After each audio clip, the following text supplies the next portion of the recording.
విలువైన నీ జీవితాన్ని కోల్పోక. మానవ బ్రతుకులో విలువైంది ఏది? డబ్బు విలువైంది అందామా? బంగారం విలువైంది అందామా? కులగోత్రాలు విలువైనవి అందామా? ఆస్తిపాస్తులు విలువైనవి అందామా? అందచందాలు విలువైనవి అందామా? ప్రతి మనుషుని బ్రతుకులో ఏది విలువైందో ఏది విలువలేనిదో ఈ రెండిటికి తారతమ్యం ప్రతి వ్యక్తి తెలుసుకోవాలి. తెలుసుకుంటే అప్పుడు విలువైన దాన్ని మనిషి కోరుకోగలుగుతాడు. 2000 రూపాయల చూడండి, ఇప్పుడు 2000 రూపాయల కాగితాలు లేవనుకుంటా కదా, అందుకని ఆగా బ్రేక్ వేసుకున్నా. నాకు నేనే 500 రూపాయల కాగితం ఉంది. 500 రూపాయల కాగితాలు 500 అక్కడ పెట్టాం, చాక్లెట్లు పెట్టాం. పిల్లోడు ముందు వేస్తే ఏం కోరుకుంటాడు చెప్పండి? సూపర్ చాక్లెట్లు కోరుకుంటాడు కదా. ఎందుకు? 500 రూపాయల విలువ ఎంతో ఆ పిల్లోడికి తెలియదు. కొన్నిసార్లు మానవ జీవితంలో విలువలేని దాని కొరకు మనిషి విలువైన వాటిని కోల్పోతూ ఉంటాడు. ఎందుకు కోల్పోతాడయ్యి అంటే దీని విలువ ఇది అని మనుషునికి తెలియక. దాని గురించి అపోస్తులైన పౌలు గారు పత్రికలో మాట్లాడుతూ, సంఘమా, ఏవి రమ్యమైనవో, ఏవి ఖ్యాతి గలవో, ఏవి విలువైనవో, ఏవి మాన్యమైనవో. మాన్యము అంటే ఘనమైనవి అని. ఏవి మాన్యమైనవో, ఏవి మీకు గౌరవాన్ని తీసుకొస్తాయో గ్రహించి మాన్యమైన వాటిని మీరు చేపట్టండి, ఘనమైన వాటిని పరీక్షించి మీరు చేపట్టండి అని మాట్లాడతాడు. మానవ జీవితంలో అసలు అన్నిటికంటే అత్యంత విలువైంది ఏది? ఎన్నో ఉన్నాయి. ఓ పర్యాయం పంజాబ్ రాష్ట్రంలో మెకానికల్ ఇంజనీరింగ్ చదవటానికి ఒక యవనస్తుడు లండన్ దేశానికి వెళ్ళాడు. ఆ రోజుల్లో మెకానికల్ ఇంజనీరింగ్ చదవటానికి లండన్ దేశానికి వెళ్ళాడు అంటే గొప్ప కుటుంబం అందామా, మధ్యతరగతి కుటుంబం అందామా? డెఫినెట్గా బహు సంపన్న కుటుంబం. ఆయన చదువుకునే ఆ రోజుల్లో ఎవరో ఆయనకి బైబిల్ గిఫ్ట్గా ఇచ్చారు. బ్రదర్ ఒకసారి చదవండి అని. ఈయన సిక్కు మతస్థుడు. తన మత విశ్వాసాల విషయంలో చాలా నిష్టగా ఉంటాడు. అవును, మన భారతదేశమే మత విశ్వాసాలకు బహు నిష్ట కలిగింది. ప్రపంచ దేశాలు అన్ని దేశాల కంటే భక్తి మనసు కలిగిన దేశం ఏదైనా ఉన్నదంటే దేవుడు మనకిచ్చిన దేశం భారతదేశమే. నేను అనుకుంటా మనం ఈ దేశంలో పుట్టడాన్ని బట్టే మనకి భక్తి మనసు ఉందేమో అని అనిపిస్తుంది. అఫ్కోర్స్ దేశం మనకిచ్చింది అనే కంటే కూడా ఆ భక్తి మనసు దేవుడే మన గుండెల్లో పుట్టించాడు. ఆయనకు చప్పట్లు కొడుతూ స్తోత్రాలు చెప్దాం. సిక్కు మతస్థులు చాలా నిష్టగా ఉంటారు, చాలా నిష్ఠాగరిష్ఠులు. చూడండి, సిక్కు మతస్థుల తల, పురుషుల తల మీద ఏముంటుంది చెప్పండి? లోకంలో వేరే మతస్థులు తలకట్టుతో చిత్ర విచిత్రాలు చేస్తారేమో కానీ సిక్కు మతస్థులు చెయ్యరు. కొన్ని తలలు మీరు చూసి ఉంటారు, తల మీద పాము పడగొన్నట్టు, బెల్లున్నట్టు, ఓసరి వెళ్ళున్నట్లు రకరకాల స్టైల్స్తో కటింగ్ చేస్తారు. ప్రపంచంలో యవనస్తులు అందరూ అట్లా చేస్తారేమో కానీ మ్యాక్సిమం సిక్కు మతస్థులు పొరపాటును చేయరు. అంత నిష్ఠాగరిష్ఠులు అని చెప్పడానికి చెప్తున్నాను. అలాంటి నిష్ఠాగరిష్ఠత కలిగిన కుటుంబంలో పుట్టిన ఆయనకి బైబిల్ గిఫ్ట్గా ఇస్తే ఏం చేశాడో తెలుసా? నిర్దాక్షిణంగా ముక్కలుగా చింపి కళ్ళ ముందే అగ్గిపుల్ల వెలిగించి తగలబెట్టేశాడట. మేము సిక్కులం, మాకు మత గ్రంథాలు లేవా, మాకెందుకు ఇస్తారు ఇది? నో, ఈయన తక్కువ కులాలకు చెందిన దేవుడు ఏదో తనకు తెలిసిన భాషలో ఆ బైబిల్ని ముక్కలుగా చింపి కళ్ళ ముందే చూస్తుండగానే తగలబెట్టేశాడు.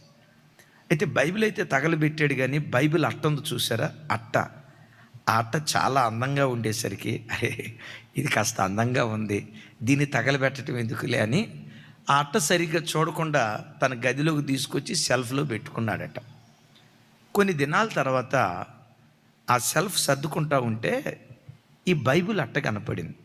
అరే ఏంటి అట్ట? అదే నేను తగలబెట్టే కదా, బైబిల్కి సంబంధించింది కదా, అసలు ఈ అట్ట మీద ఏముందో చూద్దాం అని ఆ అట్టను తదేకంగా చూస్తూ ఉన్నాడు. చెప్పండి, బైబిల్ అట్ట మీద ఏమని రాసి ఉంటుంది? పరిశుద్ధ గ్రంథం అని రాసి ఉంది కదా. అలా చదివాడు. పరిశుద్ధ గ్రంథమా? అరే, నా చిన్నతనం నుంచి నేటి వరకు కొన్ని వందల మత గ్రంథాలు చదివేనే. ఏ మత గ్రంథానికి పరిశుద్ధ గ్రంథం అనే పేరు ఆపాదించబడలేదే. ఈ గ్రంథానికే పరిశుద్ధ గ్రంథం అనే పేరు ఎందుకు ఆపాదించబడింది? అసలు ఈ గ్రంథంలో ఏముందో తెలుసుకుందామని స్నేహితుడికి ఫోన్ చేసి బైబిల్ తెప్పించుకున్నాడు. కూర్చొని బైబిల్ చదవటం ప్రారంభించాడు. 4 రోజుల్లో బైబిల్ అంతా చదివాడు. బైబిల్ చదివి పూర్తి చేసే లోపు యేసుక్రీస్తును స్వరక్షకునిగా అంగీకరించాడు. అంగీకరించడం మాత్రమే కాదు, బాప్తిస్మం తీసుకున్నాడు. బాప్తిస్మం తీసుకోవటం మాత్రమే కాదు, ఏ చేత్తో బైబిల్ చింపాడో అదే చేత్తో బైబిల్ పట్టుకొని ప్రపంచ దేశాలంతా తిరుగుతూ యేసుక్రీస్తు సువార్తను చాటి చెప్తూ ఈ ఒక్క వ్యక్తి 10,000 సంఘాలు స్థాపించే శక్తిమంతుడిగా మార్చబడ్డాడు. Praise the lord. వారి పేరే ద గ్రేట్ భగత్సింగ్ గారు. ఆయన యేసుక్రీస్తును సురక్షకునిగా అంగీకరించిన తర్వాత లండన్ దేశం నుంచి ఆయన పంజాబ్ రాష్ట్రానికి వెళ్ళాడు. చేతులు బైబిల్ ఉండటం, ఈ వాతావరణం చూసి తల్లిదండ్రులు, కట్టుకున్న భార్య వాళ్ళందరూ అన్నారట, నువ్వు తెల్లోల డబ్బుకు అమ్ముడు పోయినోడివి, నువ్వు బ్రిటిష్ వాళ్ళు వేసే ఎంగిలి మెతుకులకు అలవాటు పడిన కుక్కవును, నీకు మేం కావాలంటే, భార్య అందట నేను కావాలంటే, తల్లిదండ్రులు అన్నారట మేం కావాలంటే యేసుక్రీస్తును వదిలిపెట్టు. మేము కోట్ల రూపాయల ఆస్తి సంపాదించి పెట్టాం, మేము సంపాదించిన ఆస్తి నీకు కావాలంటే ఆ యేసుక్రీస్తును వదిలిపెట్టు. మేం విలువైన వాళ్ళమో యేసుక్రీస్తు విలువైన వాడు తేల్చుకో. సంపాదించిన ఆస్తిపాస్తులు విలువైనవో యేసుక్రీస్తు విలువైన వాడు తేల్చుకో. మన సిక్కు కులం విలువైందో ఆ యేసుక్రీస్తు విలువైన వాడు తేల్చుకో. ఒకవేళ యేసుక్రీస్తే నీకు కావాలంటే చిల్లి గవ్వ కూడా, మేము సంపాదించిన ఆస్తిలో చిల్లి గవ్వ కూడా నీకు ఇవ్వం అని ఆ యవనస్తుడికి చెప్తే అగ్ని పరీక్ష. ఒకసారి చూడండి, అగ్ని పరీక్ష. యేసు ప్రభును కాదన్నామా తల్లిదండ్రులు దూరం అయిపోతారు, అన్నదమ్ములు దూరం అయిపోతారు, చివరికి కట్టుకున్న భార్య దూరం అయిపోతారు. యేసు ప్రభువును కాదన్నామా అప్పటి వరకు కోట్లకు పడిగెత్తి కుబేరుడుగా కనపడుతున్న యవనస్తుడు రెప్పపాటు కాలంలో, ఆ క్షణంలో ఏమీ లేని నిస్సహాయ స్థితిలో దరిద్రుడిగా మారిపోతాడు. వినటానికి తేలికే, చెప్పటానికి తేలికే, కానీ అనుభవించటానికి ప్రసవ వేదన. డబ్బు కావాలా, దేవుడు కావాలా, ఏది నీ బ్రతుకులో విలువైంది అంటే ఆయన ఏమన్నాడు తెలుసా? నాకు డబ్బు కావాలి, అమ్మా నాన్న కావాలి, భార్య కావాలి, కానీ వీటన్నిటికంటే విలువైన వాడు యేసుక్రీస్తు ప్రభు ఒక్కడు మాత్రమే. భార్య విలువైందే, భార్య స్థానాన్ని నేను కించపరచను. అమ్మా నాన్న నన్ను కని పెంచారు, మీరు విలువైన వాళ్ళే, మీ విలువని నేను కించపరచను. నా తోబుట్టులు ఉన్నారు, అన్నదమ్ముళ్ళు అక్కచెల్లెలు ఉన్నారు, వీరు విలువైన వాళ్ళే. అయితే వీళ్ళందరికంటే నా బ్రతుకులో అత్యంత విలువైన వాడు యేసుక్రీస్తు. ఓహో, మాకంటే యేసుక్రీస్తు నీకు విలువైన వాడా? కోట్ల రూపాయల డబ్బు కంటే యేసుక్రీస్తు విలువైన వాడా?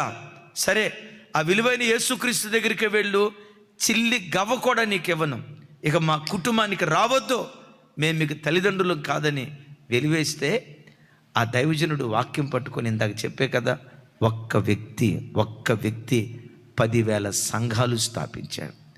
అద్భుతం. ఒక ఇంటిని విడిచిపెడితే లక్షల ఇల్లు ఆ దైవ సేవకుడికి కానుకగా దేవుడు అనుగ్రహించాడు. ఒక తల్లిని, ఒక తండ్రిని, 2-3 అన్నదమ్ములను, అక్కచెల్లెలను విడిచిపెడితే లక్షల కొలది అన్నదమ్ములను, అక్కచెల్లెలను ఆ దైవ సేవకుడికి దేవుడు వరంగా ప్రసాదించాడు.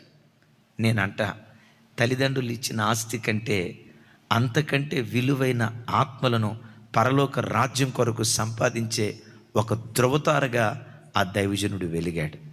Praise the lord.